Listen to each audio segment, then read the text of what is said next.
Hi welcome to Rama Telugu కథలు. ఈరోజు పొడుపు కథ వచ్చేసి చింపిరి గుడ్డలు బంగారం లాంటి బిడ్డలు.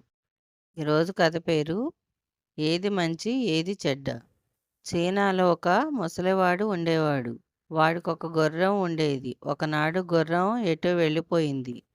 చుట్టుపక్కల వాళ్ళు వచ్చి గుర్రం పోయినందుకు ముసలివాడిని పరామర్శించారు. అంతా విని ముసలివాడు ఏమో ఇది ఒకందుకు మేలే కావచ్చు అన్నాడు.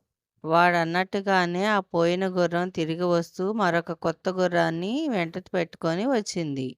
ఇరుగు పొరుగు వాళ్ళు వచ్చి ముసలివాడిని అభినందించారు. కానీ ముసలివాడు ఏమో ఇందువల్ల నష్టమే కలగవచ్చు అన్నాడు. ఇది జరిగిన కొద్ది రోజుల అనంతరం ముసలివాడి కొడుకు కొత్త గుర్రం ఎక్కి స్వారీ చేస్తూ ఒక కాలు విరగొట్టుకున్నాడు. మళ్ళీ ఇరుగు పొరుగు వాళ్ళు వచ్చి ముసలివాడికి సానుభూతి తెలిపారు. ముసలివాడు అంతా విని ఏమో ఇది ఒకందుకు మేలే కావచ్చు అన్నాడు.